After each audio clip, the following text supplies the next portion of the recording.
Yaakov et Rachel ont eu une profonde complicité dans leur vie.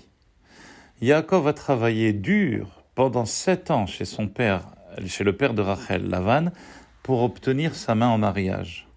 Après avoir été trompé et avoir reçu Léa comme épouse, il a accepté de donner à Lavan encore 7 ans de travail pour épouser finalement Rachel. Et la Torah atteste que Yaakov aimait Rachel plus que Léa. Pendant des années, Rachel n'a pas eu d'enfant. Quand finalement elle en a eu un, elle a appelé Yosef, signifiant que Dieu lui ajoute un autre fils. Le mot Yosef en hébreu veut dire qu'il rajoute. Son souhait fut exaucé. Elle conçut un autre enfant. Mais alors qu'elle était sur le point d'accoucher en chemin vers Ephrate, la tragédie survient. Elle eut des difficultés à accoucher, et au plus haut de sa souffrance, la sage-femme lui dit « N'aie pas peur, c'est un autre garçon ». Mourante, elle le nomma Ben-Oni. Mais Yaakov, son père, l'appela Binyamin. Tiens, un désaccord sur le nom. Ainsi Rachel mourut et fut enterrée sur la route d'Ephrate, qui est aujourd'hui Bethléem.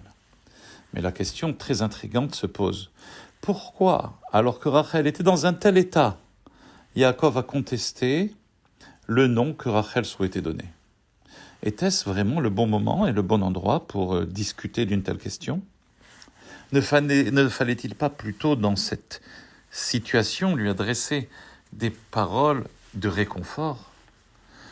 De plus, nous n'observons aucune discussion avec les autres enfants sur le choix du nom. Chacun des autres enfants de Yaakov furent nommés par leur mère sans que Yaakov n'intervienne et donne un autre nom. Ici, alors que Rachel, sa bien-aimée, est mourante, Yaakov intervient et change le nom du nouveau-né? Que se passe-t-il? Cette controverse sur le nom du bébé représentait en fait un dernier échange sur l'avenir de l'enfant. Rachel savait que sa vie dans ce monde se terminait. Elle s'inquiétait de ce qu'arriverait à son enfant en grandissant sans les soins d'une mère. Alors que Yaakov était assis à son chevet, elle exprima sa préoccupation. « Je prie pour qu'une fois parti de ce monde, le comportement de cet enfant ne me cause pas de douleur et de chagrin. Ben-Oni ». Le mot « Oni » veut dire douleur et chagrin, le fils de mon chagrin, le fils de ma douleur. Et Yaakov, voulant réconforter sa femme mourante, lui dit de ne pas s'inquiéter et lui promet qu'il prendra un grand soin de lui et qu'il serait Binyamin, un fils de la droiture, un fils de la justice, que sa conduite sera juste et sainte et sera plutôt une source de nachat, de plaisir et de satisfaction dans le monde futur. Et il y a une réponse puissante qui est donnée par le Ramban, le Nachmanide. Il dit la chose suivante. Oni, Ben-Oni, que Rachel souhaitait donner, a une double signification. Oni signifie mon chagrin, mais il signifie aussi ma force, ma vigueur. Rachel a appelé son enfant le fils de ma douleur. Yaakov a choisi de donner au même nom une interprétation différente.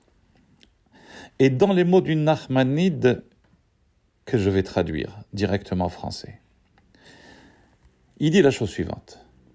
Il me semble que sa mère l'appelait Ben-Oni, ce qui voulait dire fils de mon deuil. Mais le père a changé le Oni en Kochi, en ma force, comme dans le verset qui dit Kochi Vereshit Oni, ma puissance est le début de ma force. C'est pourquoi il l'appelle Binyamin, ou fils de la force, car le côté droit, Yamin, Ben Yamin, le fils du côté droit, c'est le siège de la puissance. Il souhaitait l'appeler par le nom que lui avait donné sa mère effectivement, comme pour tous ses autres fils, mais en le transformant en beauté et en force.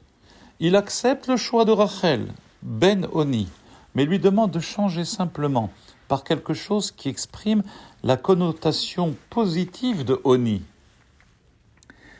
Et ce dernier échange avec Rachel est le fondement du judaïsme. Les mêmes mots en hébreu utilisés pour le chagrin et la douleur sont les mots utilisés pour la force et la vigueur. Comment ? Toute tristesse et douleur doivent engendrer une nouvelle naissance de conscience, de perspicacité et d'amour. Yaakov s'est assuré que son fils ne verra pas comme un produit de chagrin et de douleur. Certes, il pleurera pour la douleur et le chagrin, mais il ne sera jamais la victime de la douleur et de son chagrin. Au lieu de cela, il transformera sa douleur en un tremplin vers une nouvelle source de force et de vitalité. Shabbat Shalom.